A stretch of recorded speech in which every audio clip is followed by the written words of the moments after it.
اعوذ باللہ من الشیطان اللعین الرجیم بسم اللہ الرحمن الرحیم ان اللہ وملائکتہ یصلون علی النبی یا ایھا الذین آمنوا صلوا علیہ وسلموا تسلیما اللہم صلی علی محمد وعلی محمد وعجل فرجہم۔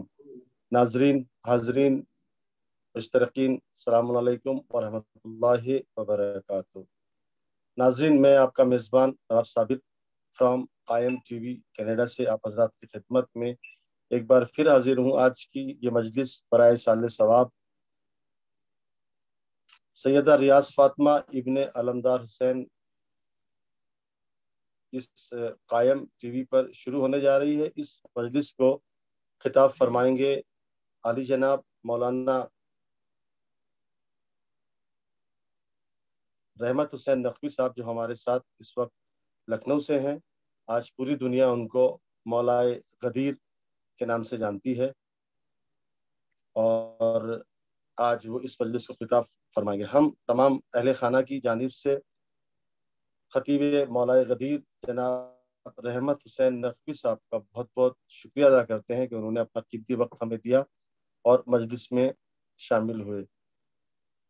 ناظرین، ایک مرتبہ سورہ الحمد، 3 مرتبہ سورہ اخلاص کی تلاوت فرما کر مرحومہ جناب ریاض فاطمہ بنت علمدار حسین کی روح کو ارسال کرتے ہیں۔ بسم اللہ الرحمن الرحیم۔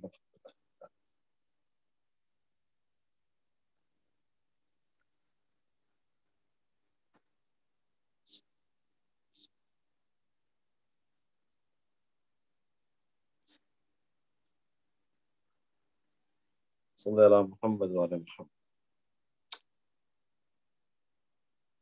ناظرین، میں بطور پیشخانی 4 مصرے پیش کرتا ہوں، ملاحظہ کریں۔ اے ضمیر آدمی تجھ کو خدا زندہ رکھے، اے ضمیر آدمی تجھ کو خدا زندہ رکھے، وہ کہاں مرتے ہیں جن کو کربلا زندہ رکھے، اور قبر میں رکھ کر عزیزوں نے دعائیں دی نسیم، قبر میں رکھ کر عزیزوں نے دعائیں دی نسیم، جانے والے جا تجھے خاک شفا زندہ رکھے، جانے والے جا تجھے خاک شفا زندہ رکھے۔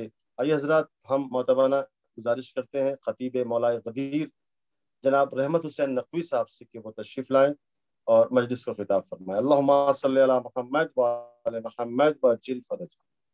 لا حول ولا قوة الا بالله العلي العظيم۔ اعوذ بالله من الشیطان اللعین الرجیم۔ بسم اللہ الرحمن الرحیم۔ الحمد للہ الذی لدینہ وما كنا لنهتدی لولا ان هدانا اللہ، لقد جاءت رسل ربنا بالحق، الصلاة والسلام علی سید الثقلین امام الحرمین محبوب رب المشرقین والمغربین، صاحب قاب قوسین نبی الکونین جد الحسن والحسین ابو القاسم محمد وعلى بيته الطيبين الطاهرين المعصومين المظلومين الذين أذهب الله عنهم الرجس وطهرهم تطهيرا۔ صلی علی محمد وآل محمد۔ فضائلهم ومصائبهم وعظمتهم وولایتهم وشفاعتهم وطهارتهم وإمامتهم وعطشهم أجمعين من يومنا هذا إلى قيام يوم الدين، أما بعد، فقال رسول الله صلى الله عليه وآله وسلم بسم الله الرحمن الرحيم، من مات ولم يعرف امام زمانه فقد مات میتة جاہلیہ۔ صلوات محمد اللہم صلی علی محمد وآل محمد۔ ارباب اعزاء، حضرات ناظرین، جیسا کہ آپ کے علم میں ہے، یہ مجلس برائے سال ثواب مرحومہ سیدہ ریاض فاطمہ بنت علمدار حسین منعقد ہے، اور مجلس آن لائن ہو رہی ہے۔ یہ مجلس قائم ٹی وی پر نشر ہو رہی ہے، لہذا بیان بہت مختصر ہے۔ ظاہر ہے کہ مجالس آن لائن ہوتی ہیں، اس میں اتنا وقت نہیں ہوتا ہے۔ بس یہ ہے کہ کچھ پیغام ہو جائے اور حصول ثواب کی غرض سے عزیزان محترم، جتنا وقت بھی آپ کے سامنے میں حاضر ہوں، آپ کی توجہ ناظرین سے خصوصی چاہتا ہوں۔ جناب احمد مشتبہ حضرت محمد مصطفیٰ صلی اللہ علیہ وسلم، اللہم صلی علی محمد وآل محمد۔ بڑا مشہور ارشاد گرامی ہے، آپ نے فرمایا کہ جو شخص مر جائے اور اپنے وقت کے امام کی معرفت کے بغیر، تو فقط اس کی موت جاہلیت کی موت ہے۔ عزیزان محترم، ایک مرحومہ کے سال ثواب جو 10ویں کے عنوان سے مجلس منعقد ہے، لہٰذا میں نے مناسب اور بہتر سمجھا اس حدیث کو سرنامہ قرار دینے کے لیے میں نے تلاوت کرنے کا شرف حاصل کیا۔ دیکھیں اس میں آپ نے کیا فرمایا حضور نے کہ کسی خصوصیت سے بات نہیں کی بلکہ عمومیت سے بات کی۔ جو بھی مر جائے اور اپنے وقت کے امام کو نہ پہچانے تو سمجھ لو اس کی موت جاہلیت کی موت۔ اب یہاں پر ناظرین کی خدمت میں عرض کر دوں کہ صوتی اعتبار سے، آواز کے اعتبار سے یہ لفظ ذرا سا ملتا جلتا ایک لفظ سے لگتا ہے کہ ایک ہوتا ہے جاہلیت اور ایک لفظ ہے جہالت۔ تو جہالت سے صوتی اعتبار سے یہ لفظ بھی ملتا نظر آ رہا ہے جو حدیث میں حضور نے ارشاد فرمایا۔ تو دیکھیے میں معنی عرض کر دوں تاکہ لوگوں کا کنفیوژن دور ہو جائے۔ جہالت اور شے ہے، جاہلیت اور شے۔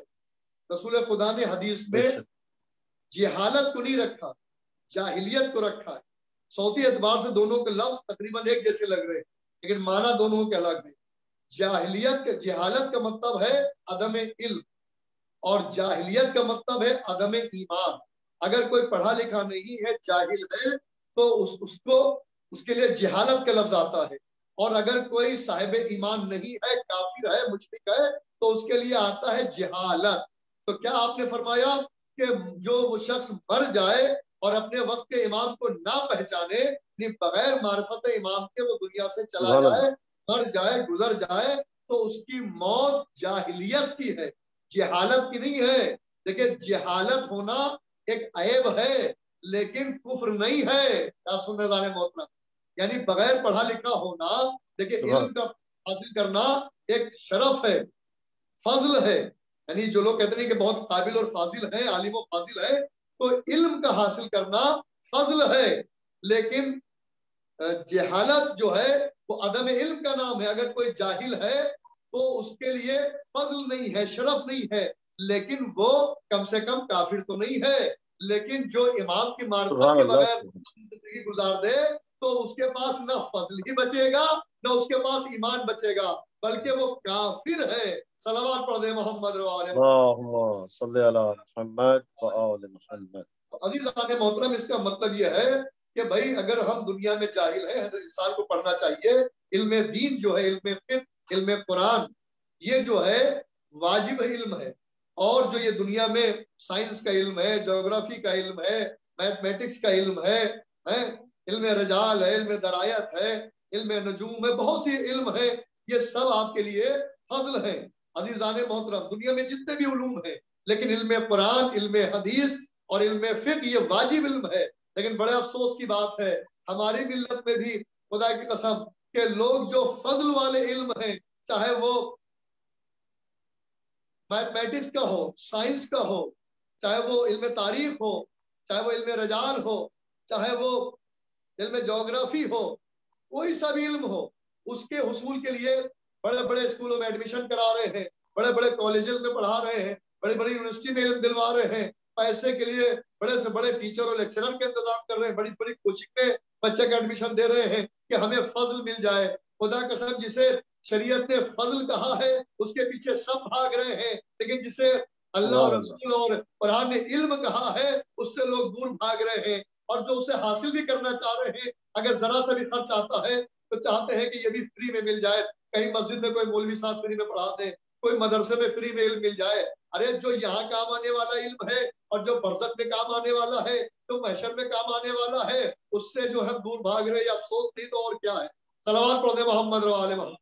اللہم صلی علی محمد وعلی آج محمد۔ ہمارا بچہ جب بڑا ہو جاتا ہے کہ سوچتے ہیں بھائی کانوینٹ اسکول میں ایڈمیشن مل جائے، وہاں ہم 5000 فیس بھی بڑی آسانی سے دے رہے ہیں، کنوینس بھی دے رہے ہیں، اس کے بعد کوچنگ بھی لگا رہے ہیں، لیکن اگر کوئی مولوی صاحب جو علم قرآن دینے آ رہے ہیں، علم حدیث دینے آ رہے ہیں، علم فقہ دینے آ رہے ہیں، عزیزان محترم، حدیث سے پتہ چلتا ہے عرفان معصوم ہوتا ہے، اور حدیث کے ذریعے ہمیں شریعت ملتی ہے، اور قرآن کے ذریعے ہم کو آخرت ملتی ہے، ہمیں معصوم کی پہچان ہوتی ہے، امام کی پہچان ہوتی ہے، خلیفہ برحق کی پہچان ہوتی ہے، ہمیں برزخ کے بارے میں پتہ چلتا ہے، ہمیں قبر کے بارے میں پتہ چلتا ہے، ہمیں امام کے بارے میں پتہ چلتا ہے، ہمیں توحید کے بارے میں پتہ سبحان چلتا اللہ، ہے، عدالت الہی کے بارے میں پتہ چلتا ہے، قیامت کے مناظر سمجھ میں آتے ہیں، ہمیں حرام حلال پتہ چلتا ہے، ہمیں نجس اور پاک پتہ چلتا ہے، ہمیں نیکی اور بدی پتہ چلتی ہے، ہمیں احسان کے قانون سمجھ میں آتے ہیں، ہمیں کفر اور شرک سمجھ میں آتا ہے، ہمیں سبحان منافقت اور اللہ، سبحان ایمان اللہ، سمجھ میں آتا ہے کہ یہ جو علم ہے ان کا حاصل کرنا واجبات ہے۔ تو پیغام اس مجلس میں ہے کہ اگر آپ واقعی علم حاصل کرنا چاہتے ہیں تو اپنے بچوں کو علم فقہ پڑھائیے، علم قرآن پڑھائیے، علم حدیث پڑھائیے، سبحان اللہ، صلوات پڑھ دیں محمد اللہم صلی علی لیکن محمد اس کا و آل مطلب یہ نہیں محمد۔ ہے کہ علم سبحان اللہ، حدیث، علم قرآن، علم تاریخ، علم فقہ پڑھانے کا مطلب ہے کہ آپ دنیاوی علوم نہ پڑھائیں، بچے کو انجینئر بنائیے، بچے کو ڈاکٹر بنائیے، بچے کو حکیم بنائیے، بچے کو جو ہے بڑے سے بڑا اعلیٰ سے اعلیٰ کورس کروائیے، تاکہ یہ ہماری قوم وہ ہے کہ سارا علم آج جو پوری دنیا میں مادیت کی ترقی ہے وہ مولا علی کے خطبوں کا نتیجہ ہے، نہج البلاغہ کا کلام ہے، اب اللہ کے کلام قرآن کا کمال ہے، قرآن میں ہر خوش کو تر موجود ہے۔ کیا قرآن کا بسم اللہ الرحمن الرحیم ولا ربی ولا یابس الا فی کتاب مبین، یہ وہ کتاب ہے اس میں ہر خوش کو تر موجود ہے۔ اور مولا علی کی کتاب کے اندر خطبات کے ذریعے مولا علی نے جب پوری دنیا کے بارے میں جب بتایا کہ دنیا کیسے وجود میں آئی ہے، خدا قسم دنیا کے حالات بیان فرمائے، تو کارلائل گیون کہتا ہے دھکے والی کتاب میں سائنٹسٹ ہے اور وہ مسلمان نہیں، کہتا ہے میں اس نتیجے پہ پہنچا ہوں علی کے خطبے سے کہ جب میں نے نہج البلاغہ میں علی کے خطبے کو پڑھا تو دو ہی باتیں ہیں، یا ساری کائنات ساری دنیا علی کے سامنے بنی ہے یا علی نے اپنے سبحان اللہ، ہاتھوں سے بنائی ہے۔ صلوات پڑھ دے محمد علیہ۔ اللہم صلی علی محمد و آل محمد۔ تو سبحان اللہ، سبحان علم جو علوم دنیا ہے یہ بھی اہل بیت کے صدقہ ہے۔ ہمارے اور آپ کے چھٹے امام جعفر صادق علیہ السلام اللہ، اللہم مدینے صلی میں علی اپنے باغ میں جو محمد و تعلیم آل دیتے تھے وہ دنیا کی سب سے پہلی یونیورسٹی تھی کہ جس میں امام اس یونیورسٹی کے مالک بھی تھے، اس کے چانسلر بھی تھے، وائس چانسلر بھی تھے، خود ہی لیکچرر بھی تھے، پروفیسر بھی تھے، خود ہی مالک تھے، اور ایک وقت پہ کم سے کم 4000 اسٹوڈنٹ اور طلبہ آ کے امام سے علم حاصل کرتے تھے۔ آج ملت مسلمہ میں 5 مصلح ہیں، یہ حنفی مصلح، یہ حنبلی مصلح، یہ مالکی مصلح، یہ شافعی مصلح، خدا کی قسم، اور جعفری مصلح جو ہمارا 12 امامیوں کا ہے۔ عزیزان محترم، ابو حنیفہ جو حنفی مصلح کا پہلا ہے ان 4 مصلوں میں، وہ بھی شاگرد امام جعفر صادق علیہ السلام ہے۔ افسوس ہے اللہ، کہ علم حاصل کر لیا لیکن ان کی امامت کے قائل نہ ہو۔ صلوات پڑھ دے محمد علیہ محمد۔ اللہم صلی علی محمد و آل محمد۔ عزیزان محترم، یہ جو سبحان اللہ، ترقی ہے دنیاوی ترقی بھی حاصل کیجیے، تو پیغام یہ ہے اس مجلس میں کہ اگر آپ انجینئر بن جائیں، ڈاکٹر بن جائیں، آئی ایس بن جائیں، پی سی ایس بن جائیں، بڑے بڑے اعلیٰ سے اعلیٰ عہدے پر آ جائیں، تو اس کا مطلب ہی کہ آپ دین کو بھول جائیں، آپ قرآن کو بھولنے نہ پائیں، امامت کو بھولنے نہ پائیں، آپ حدیثوں کو بھولنے نہ پائیں، فقہ کو بھولنے بھی نہ پائیں۔ اور جو قرآن اور حدیث میں ہے، یعنی قرآن کیا ہے؟ یہ قرآن میں جو کچھ ہے وہ کلام الہی ہے، اور جو حدیثوں میں ہے وہ بھی کلام الہی ہے، اس لیے کہ اللہ سورہ نجم میں کہہ رہا ہے بسم اللہ الرحمن الرحیم وما ينطق عن الهوى ان هو الا وحی یوحى، میرا حبیب اس وقت تک کلام ہی نہیں کرتا جب تک میری وحی نہ نازل ہو جائے، یعنی جو معصوم کی زبان سے حدیث سنے وہ بھی کلام الہی ہے، جو قرآن میں تحریر میں آپ پڑھیں گے آیت کی شکل میں وہ بھی کلام الہی ہے، اور جب کلام الہی پر عمل کریں گے تو دنیا بھی سنور جائے گی اور عقبہ بھی آپ کا سنور جائے گا۔ صلوات پڑھ دے محمد علیہ محمد۔ اللہم صلی علی محمد و آل محمد۔ نہ ہونے پائے کہ ہمارے اور آپ کے چھٹے امام جعفر صادق علیہ السلام کے پاس ایک شخص آیا اور اس نے آپ سے سوال کیا، کہا کہ فرزند رسول یہ بتائیں کہ انسان افضل ہے یا فرشتہ افضل؟ انسان افضل ہے یا فرشتہ افضل ہے؟ امام جواب دے سکتے تھے، خطیب منبر سلونی کے وارث ہیں، اللہ کی حجت ہے، من جانب اللہ ہے، الیکٹ کیے ہوئے نہیں ہیں، اللہ کے سلیکٹ کیے ہوئے ہیں، اور اس قادر و قدیر کے نمائندے ہیں، جواب دے دیتے 2 جملوں میں، عالم علم لدنی ہے، کہہ دے وارث خطیب منبر سلونی ہے۔ امام سے جب سوال ہوا کہ یہ بتائیں کہ فرشتہ افضل یا انسان افضل، تو آپ نے نہ فرشتوں کو افضل بتایا نہ انسان کو افضل بتایا، بلکہ آپ نے فرمایا جانے قربان انہیں کیا جواب دیا؟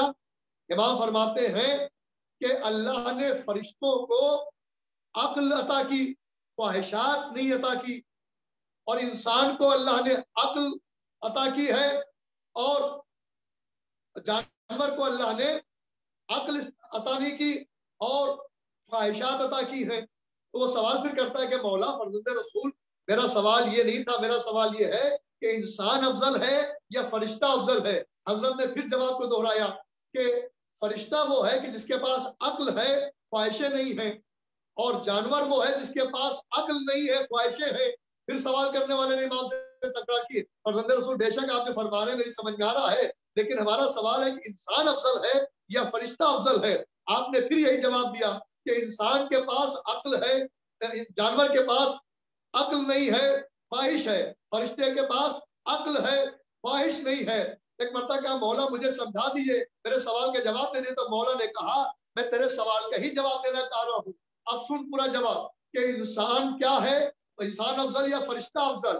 فرمایا کہ جانور وہ ہے کہ جہاں جس کے پاس عقل ہے، جانور کے پاس خواہش ہے، عقل نہیں ہے، فرشتے کے پاس عقل ہے، خواہش نہیں ہے، لیکن حضرت انسان جو اشرف المخلوقات ہے اس کے پاس عقل بھی ہے، اس کے پاس خواہش بھی ہے۔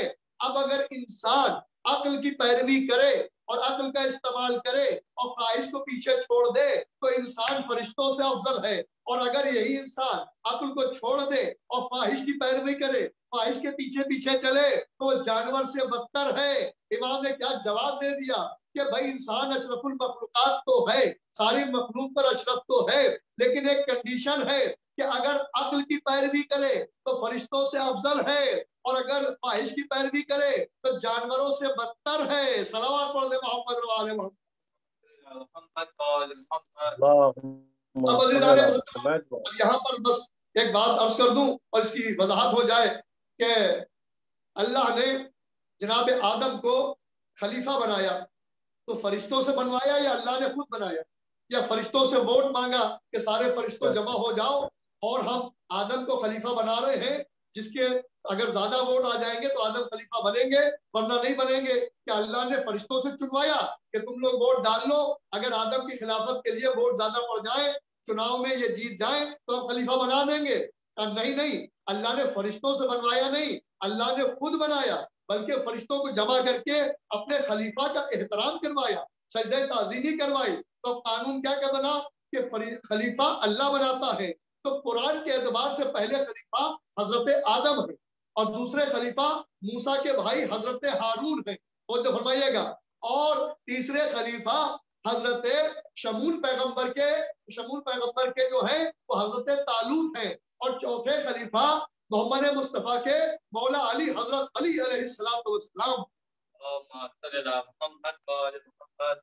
تو عزیزان محترم، اب عقل کا قانون کیا ہے، عقل کا کیا تقاضا ہے؟ اللہ نے قانون یہ بتایا کہ ہم نے آدم کو فرشتوں سے نہیں بنوایا، ہم نے ہارون کو موسیٰ کی امت سے نہیں بنوایا، اور حد یہ ہے کہ موسیٰ سے بھی نہیں بنوایا، ہم نے طالوت کو حضرت شمول پیغمبر سے خلیفہ نہیں بنوایا، نہ امت سے چنوایا۔ اب عقل کا تقاضا یہ ہے کہ جب پہلا خلیفہ اللہ آدم کو بنا رہا ہے، دوسرا خلیفہ خود اللہ سلیکٹ کر رہا ہے ہارون کو، اللہ تیسرا خلیفہ حضرت طالوت کو خود معین کر رہا ہے، ارے جب شمول پیغمبر کو اپنا خلیفہ بنانے کا حق نہیں ہے، موسیٰ کو اپنے بھائی ہارون کو اپنا خلیفہ بنانے کا حق نہیں، فرشتوں کو آدم کو بنانے کا حق نہیں ہے، تو پھر مسلمانوں کو، امت مسلمہ کو یہ کس نے حق دے دیا کہ سقیفہ میں خلیفہ بنا رہے تھے؟ بھائی غدیر میں نبی نے بھی نہیں بنایا ہے، نبی نے بتایا ہے، اللہ نے بنایا ہے۔ صلوات پڑھ دے محمد علیہ وسلم۔ سبحان اللہ، سبحان اللہ، اللہم صلی علی محمد وعلی محمد۔ ناظرین ان جملوں سبحان پر اللہ، دیکھیں سبحان عقل کیا ہے۔ اللہ۔ اب پورا سلسلہ ہے، میں اپنے موضوع پر ہوں۔ امام سے سوال کیا تھا، فرشتہ افضل یا انسان افضل؟ تو امام نے کہا تھا اگر عقل کا انسان استعمال کرے اور خواہش کو چھوڑ دے تو فرشتوں سے افضل، اور اگر خواہش کے پیچھے چلے تو جانوروں سے بدتر۔ انسان میں دونوں فطرتیں پائی جاتی ہیں، فرشتوں والی بھی، جانور والی بھی۔ خواہش جانوروں کی فطرت ہے اور عقل فرشتوں کی فطرت ہے۔ انسان کے لیے اب قانون آپ دیکھیے کہ بھائی آدم سے لے کر ہارون تک، ہارون سے لے کر طالوت تک، طالوت سے لے کر مولا علی تک، کہ یہ خلیفہ اللہ نے بنایا ہے، تو پھر یہ سقیفہ میں کیا ہے؟ ہم نے پوچھا آپ نے کیوں بنایا؟ کہا بھائی نبی نے جو ہے، نبی نے کیا بنایا نہیں تھا؟ کیا بنایا تھا، لیکن جو ہے امت نے مانا نہیں، ہماری امت نے چاہا کہ ہم خود چن لیں، تو یہ خود چننے کا مطلب جو ہے چاہنا، چاہتی کا نام تو خواہش ہے بھیا، بھائی چاہا تھا تبھی تو خلیفہ میں سقیفہ میں چناؤ کیا گیا۔ عزیزان محترم، غدیر میں چاہا نہیں سبحان گیا، اللہ، بلکہ آئے بلغ کے ذریعے رسول کو روکا گیا، یا ایھا الرسول سبحان بلغ ما انزل الیک من ربک وَإِن لَمْ تَفْعَلْ فَمَا بَلَّغْتَ رِسَالَتَهُ وَاللَّهُ يَعْصِمُكَ مِنَ النَّاسِ۔ رسول حج کر کے چل رہے تھے، نہ رسول کی خواہش تھی، نہ رسول کے ساتھ حاجیوں کی خواہش تھی، اللہ نے رسول کو روکا کہ اس امر کو پہنچا دیجئے تو آپ کے رب کی سبحان طرف سے اللہ، نازل کیا جا چکا ہے، اگر یہ نہ پہنچایا تو کچھ نہ پہنچایا۔ تو بھائی غدیر ہے عقل کا تقاضا، کیونکہ عقل کہتی ہے کہ اللہ نے جیسے آدم کو بنایا، جیسے ہارون کو بنایا، جیسے طالوت کو بنایا، ویسے ہی مولا علی کو غدیر میں اللہ نے بنوایا، نبی نے بتایا، نبی نے بنایا نہیں ہے، تو بھائی غدیر ہے عقل کا تقاضا، عزیزان محترم، سقیفہ ہے خواہش کا تقاضا، کیونکہ غدیر میں عقل کے مطابق جیسے آدم بنے اللہ نے بنایا، جیسے ہارون کو اللہ نے بنایا، جیسے طالوت کو اللہ نے بنایا، ویسے غدیر میں اللہ نے مولا علی کو خلیفہ بنایا۔ اب سقیفہ میں امت نے چناؤ کر کے بنایا، امت نے کیوں بنایا؟ تو سب نے یہی کہا امت چاہ رہی تھی، اس نے غدیر کو نہیں مانا، امت نے خود بنا لیا، یہ خود بنانا ہی تو خواہش ہے۔ اب جو غدیر والے مولا کو مان رہا ہے، غدیر والے خلیفہ بلا فصل کو ماننا ہے، وہ عقل کا استعمال کر رہا ہے، وہ فرشتوں سے افضل ہے، اور جو سقیفہ والے خلیفہ کو مان رہا ہے اس نے خواہش کی پیروی کی، وہ جانوروں سے بدتر ہیں۔ صلوات پڑھ دے محمد اللہم صلی علی محمد وعلی محمد۔ سبحان اللہ، سبحان اللہ۔ عظمت امامت کیا ہے کہ رسول نے تبھی فرمایا کہ مر جائے اور اپنے وقت کے امام کی معرفت کے بغیر تو اس کی موت جاہلیت کی موت ہے، جہالت کی موت نہیں بتائی ہے۔ میں نے کہا علم حاصل کرنا بہت ضروری ہے، معصوم نے تاکید بھی فرمائی، علم دین بھی حاصل کرو، علم دنیا بھی حاصل کرو، جاہل رہنا بہت بری چیز ہے، عیب ہے مگر کفر نہیں ہے، لیکن امامت کی معرفت کے بغیر، امامت کو پہچانے بغیر اگر کوئی چلا جاتا ہے تو اس کی موت کفر کی موت ہوتی ہے۔ اب سمجھ میں آیا کہ رسول نے کیوں حدیث فرمائی تھی، یا علی حب کا تقویٰ والایمان وبغض کا کفر والنفاق، یا علی آپ کی محبت تقویٰ ہے، یا علی آپ کی محبت ایمان ہے، یا علی آپ کا کفر بھی ہے اور نفاق بھی ہے۔ صلوات پڑھ دے محمد اللہم صلی علی میں آپ کی محمد۔ خدمت میں عرض کرتا ہوں کہ امام کی معرفت کیا ہے؟ کہ امام کو پہچانیے، امام کو پہچاننے کا مطلب ہے کہ امام کو بھی مانے اور امام کی بھی مانے، امام کو بھی مانے، امام کی بھی مانے، کہ جو امام نے فرمایا اس پر ہم عمل کریں۔ ہمارے مولا علی نے کیا فرمایا کہ ہم کو گرمیوں کے روزے اور سردیوں کی صبح کی نماز بہت پسند ہے، اگر ہم مولا علی کو مانتے ہیں تو مولا علی کی بات کو بھی مانیں، اگر ہم بیمار نہیں ہیں، اگر ہم سفر میں نہیں ہیں، اگر کوئی ایسا عذر شرعی نہیں ہے تو گرمی کتنی ہی پڑ رہی ہو اور گرمی میں اور بڑھ چڑھ کے روزے رکھیں، کیونکہ میرے مولا کو پسند ہے۔ سردیوں میں کتنی ہی کڑاکے کی سردی ہو رہی ہو اور ہم کمبل میں، بستر میں، بلینکیٹ میں ہو اور صبح اٹھ کے وضو کر کے صبح کی نماز کے لیے مصلی پر آئے تو مولا علی کو بہت پسند ہے۔ اس کو کہتے ہیں کہ امام کو بھی مانو، امام کی بھی مانو۔ یہ تھا پہلا امام، اور آخری امام نے کیا کہا کہ ملعون ہے وہ شخص کہ جو نماز کو جان بوجھ کر کے بغیر کسی عذر کے صبح کی نماز اتنی تاخیر سے پڑھے کہ تارے غائب ہو جائیں، اور مغرب کی نماز اتنی تاخیر سے پڑھے جان بوجھ کر بغیر کسی عذر شرعی کے کہ تارے نمودار ہو جائیں، تو امام کی نظر میں ملعون ہے۔ امام، پہلے امام نے دیکھی کیا پسند بتائی، گرمی کے روزے پسند ہے، سردیوں کی صبح کی نماز پسند ہے۔ آخری امام کیا کہہ رہا ہے کہ جو جان بوجھ کر کے صبح کی نماز اتنی تاخیر سے پڑھے کہ تارے غائب ہو جائیں، اور مغرب کی نماز اتنی تاخیر سے پڑھے جان بوجھ کر کے بغیر عذر شرعی کے، بغیر کسی مجبوری کے کہ تارے نمودار ہو جائیں، ان کی نظر میں ملعون ہے۔ عزیزان محترم، جب تاخیر سے جان بوجھ کر کے نماز پڑھنے والا ہمارے 12ویں امام کی نظر میں جو ہے ملعون ہے، تو پھر تارک الصلاۃ امام کی نظروں میں کیا ہوگا جو کبھی مصلی پر آتا ہی نہیں ہے۔ صلوات پڑھ دے محمد علیہ محمد۔ اللہم صلی علی عزیزان محترم محمد۔ دیکھیے محب اہل بیت امام کا چاہنے والا پہچاننے والا، معرفت کا مطلب یہ ہے کہ امام کو مانو، امام کی بھی مانو۔ معرفت کا مطلب ہمیں یہ دیکھنا ہے کہ مولا علی سے لے کر اور 12ویں امام علیہ السلام تک ہمارے ائمہ کے کیا پسندیدہ چیزیں ہیں اور کیا ناپسندیدہ چیزیں ہیں۔ امام نے جن چیزوں کو روکا ہے ہم کو ان چیزوں سے رکنا ہے، اماموں نے جن چیزوں کی تاکید فرمائی ہے ہمیں ان چیزوں پر عمل کرنا ہے۔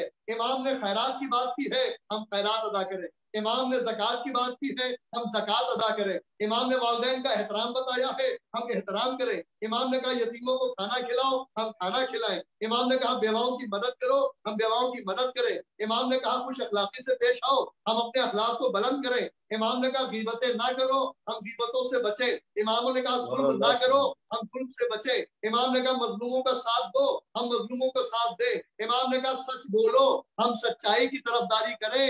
عزیزان محترم بھائی دو چیزیں نہیں ہو سکتی ہے کہ ہم امامت کو بھی مانیں اور امامت کی باتوں کو جھٹلائیں بھی، بھائی دو ہی چیزیں، یا ادھر آ جاؤ یا ادھر چلے جاؤ۔ صلوات پڑھ لے محمد علیہ۔ اللہم صلی علی محمد وعلی محمد۔ سبحان اللہ دیکھیے سبحان دو اللہ۔ چیزیں ہیں، اماموں نے کیا کیا، بلکہ 14 معصومین، اللہ نے کہا حدیث قدسی میں چھپا ہوا خزانہ، بس آخری بات ہو، میں اس کو منزل اختتام کر لے جا رہا ہوں، میں چھپا ہوا خزانہ، میں نے چاہا میں اپنے آپ کو پہچنواؤں تو میں نے نور کو خلق کیا، اس نور کو آدھا کیا، آدھا نور نور علی، آدھا نور نور نبی، اس سے پھر ایک نور اور پیدا کیا شہزادی کا نور، دو نور اور خلق کیے حسنین کے نور، پھر 9 نور اور، یعنی 14 کو اللہ نے اپنی معرفت کے لیے خلق کیا۔ ان 14 کا کام ہے اللہ کی معرفت کرانا، اور خدا کی قسم، اور ان کی معرفت کے بغیر اگر ہم گزر گئے تو پھر ہمارے لیے کچھ کام آنے والا نہیں ہے۔ عزیزان محترم بس دیکھیے جب اللہ کا معاملہ آتا ہے تو یہ 14 معصومین اللہ کے دشمن کو بخشتے نہیں ہیں، تو پھر ہر جزاء الاحسان الا الاحسان، اور اللہ نے ان 14 کے دشمن کو اللہ بخشتا نہیں ہے، اللہ اپنے دشمن کو تو معاف کر دیتا ہے لیکن 14 معصومین کے گستاخ کو اللہ معاف نہیں کرتا۔ دلیل آپ مجھ سے پوچھیں گے کہ جنگ خندق میں جب عمرو بن بدھ نے مولا علی کے اوپر لعاب دہن سے بے عزتی کی، مولا سینے سے اتر آئے، اپنے غصے کو ٹھنڈا کر لیا، اس کے بعد اب مولا نے اس کو مارا، کیوں مارا؟ کیونکہ وہ توحید کے خلاف تھا، رسول کے خلاف تھا، دین الہی کے خلاف تھا، اللہ کا دشمن تھا، کل کفر تھا۔ تو مولا علی نے بدر سے لے کر احد تک، احد سے لے کر خندق تک، خندق سے لے کر حنین تک، حنین سے لے کر خیبر تک، خیبر سے لے کر بیر العلم تک، جتنے بھی مارکے ہوئے مولا علی نے کبھی اللہ اور رسول کے دشمن کو بخشا نہیں ہے، علی نے سزا دی ہے۔ اب حل جزاء الاحسان الا الاحسان، ہم نے دونوں منظر دیکھے، علی کے ذریعے سبحان اللہ علی سبحان کے اللہ۔ ذریعے اللہ کے دشمن کو مارتے دیکھا کہ علی نے اللہ کے دشمن کو مارا، سزا دی، اسے بخشا نہیں ہے، اور علی کے دشمن کو اللہ نے بخشا نہیں ہے۔ اللہ اکبر۔ جب حارث نعمان فہری علی کی ولایت کے بعد نبی پہ اعتراض کیا کہ اگر آپ نے اپنی مرضی سے علی کو ہم پر مسلط کر دیا، اگر آپ نے اپنی مرضی سے کیا تو معاذ اللہ، اس نے جو کہا وہ میں دہراؤں گا نہیں، اس نے کہا اگر اللہ کی مرضی سے علی کو ہم پر حاکم بنا دیا، مسلط کر دیا تو اللہ ہم پر عذاب نازل کر دے۔ سب اس بات کے لیے متفق ہے، اس بات کو سب نے مانا کیونکہ سارے لوگ تھے، اپنی سواری تک جانے نہیں پایا تھا، آسمان سے ایک وزنی پتھر چلا اور حارث نعمان فوری کے سر پہ گرا اور وہ ہلاک ہو گیا۔ تو یہ قانون بن گیا، اللہ کے دشمن کو علی نہیں چھوڑیں گے، علی کے دشمن کو اللہ نہیں چھوڑیں گے۔ صلوات پڑھ دے محمد علیہ اللہم صلی علی محمد بس محمد۔ اللہ اور امہ کے سبحان اللہ درجات کو سبحان علی کے لیے تمام مستقبلان کے تمام طاقت دے، تو اللہ صبر جمیل عطا فرمائے اور توفیق سال ثواب عطا فرمائے۔ ہاں عزیزوں، کہ خاتون کے سال ثواب کی مجلس ہے، اور یقیناً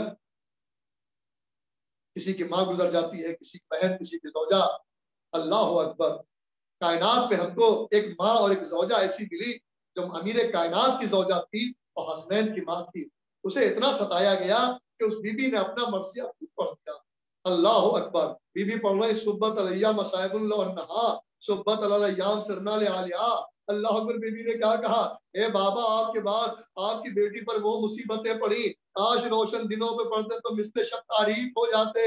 اللہ اکبر، شاعر نے کیا شہزادی کے لیے ایک شعر کہا ہے، اس شعر کے اندر دونوں مصروں میں قیامت اس کے اندر چھپی ہوئی ہے، قیامت کے مصائب اگر احساس کر لیں تو جب یاد آئے گا روئیں گے۔ اللہ اکبر، اللہ مرحومہ کے درجات کو بلند کرے۔ آزادارو سنیے کیا شاعر نے کہا، اس قوم کے رونے کو یہی بات بڑی ہے، اس قوم کے رونے کو یہی بات بڑی ہے، زہرا بھرے دربار میں حق مانگ رہی ہے. اللہ اکبر. وہ کتنا دردناک منظر ہوگا کہ ان کے دروازے پہ فرشتے بھیک مانگ کے لے گئے. کبھی یتیم آیا, کبھی مسکین آیا, کبھی اسیر آیا, جو آیا در سے لے کے گیا. بی بی دربار میں گئی اور اپنا حق مانگنے گئی, لیکن جو ہے بی بی کو دن بھر کھڑا رکھا گیا, بی بی کو بیٹھنے نہیں دیا گیا, پورا دن کھڑی رہی, پیروں پہ ورم آ گیا. تو بی بی دربار میں کھڑی ہوئی ہے. میں کہوں گا بی بی آپ دربار میں تھی کم سے کم, ارے گھر میں جو ہے گھر میں تنہا نہیں تھی, بلکہ گھر سے آپ کی کنیزیں, آپ کے بچے, آپ کے شوہر ساتھ میں تھے. اللہ اکبر, اللہ اکبر. اس کے بعد بی بی جب گھر میں آئی, آنے کے بعد حجرے میں گھٹنوں پہ سر رکھ کے بیٹھ گئی. اتنے میں بڑی بیٹی آتی ہے, کہتی ہے اماں. خزانے محترم اب مجلس کو تمام کر رہا ہوں. کیا کہتی ہے شہزادی زینب 4-5 برس کسی نے, اماں آپ گئی تھی دربار میں, آپ کا حق مل گیا. شہزادی نے کوئی جواب نہیں دیا, بلکہ ایک مرتبہ سر اٹھایا اور بیٹی کو دیکھ کر رونے لگی, کلیجے سے لگا لیا. ایک مرتبہ بیٹی نے ماں کے آنسو پوچھے, ماں آپ کیوں رو رہی ہیں؟ ارے فدق نہیں ملا تو کیا ہوا, باغ جنت آپ کا ہے, آپ مالکہ ہے. شہزادی کہتی میری لاڈلی, میری لگتے جگر ہے زینب, اے اپنے باپ کی زینت بیٹی زینب سنو, میں اس بات پہ نہیں رو رہی ہوں کہ مجھے فدق نہیں ملا. اللہ اکبر. پھر کیا میں دن بھر کھڑی رہی, کسی نے مجھے بیٹھنے کو نہیں کہا. ارے میں کبھی دیر تک کھڑے رہنے کی عادی نہیں ہوں. ارے جب میں کبھی اپنے بابا کے پاس میں جاتی تھی, میرا بابا کھڑے ہو کر احترام کرتا تھا, اجلس بے مجلس ہی, اور اپنے مقام پر بٹھاتا تھا. جب میں بیٹھ جاتی تھی تو میرا بابا بیٹھتا تھا, جب بابا بیٹھ جاتے تھے تو سب بیٹھتے تھے. آج پہلی بار ہوا, دیکھو بیٹی پیروں پہ ورم آ گیا, بیٹی پیروں کو دبانے لگی. اماں ہم خدمت کریں گے. اتنا دیکھنا تھا کہ ایک مرتبہ علی کی نظر پڑی, علی رونے لگے. جناب زہرا نے کہا یا علی کیوں رو رہے ہیں؟ کہا کہ یہ بیٹی پیر, کہا کہ آپ کو تو خوش ہونا چاہیے کہ بچی اتنی بڑی ہو گئی, ماں کی خدمت کر رہی ہے. کہا میں اس بات سے تو خوش ہوں کہ بیٹی اپنی ماں کی خدمت کر رہی ہے, لیکن زہرا مجھے کچھ یاد آ رہا ہے. کیا یعنی؟ کہا آپ نے کیا کہا دن بھر دربار میں کھڑی رہی, زیادہ دیر کھڑی رہنے کی عادت نہیں, دن بھر کھڑی رہی, لیکن پیروں میں ورم آ گیا. آج آپ کی بیٹی پیر دبا رہی ہے, آپ کو آرام مل رہا ہے. ارے یہی زینب و کلثوم ہوگی بعد شہادت حسین. کربلا سے کوفہ, کوفہ سے شام پھرائی جائیں گی, اور جب شام کا دربار قریب آ جائے گا, دربار سجایا جائے گا, بابو سال پہ 72 گھنٹے میری زینب ام کلثوم کھڑی ہوں گی, ہاتھ سے گردن بندھے ہوں گے, تماشائیوں کا مجمع ہوگا. ایک منادی ندا دے گا, اے تماشائیوں تماشا دیکھو, یہ علی اور فاطمہ کی بیٹیاں ہیں, یہ نبی زادیاں ہیں. اللہ اللہ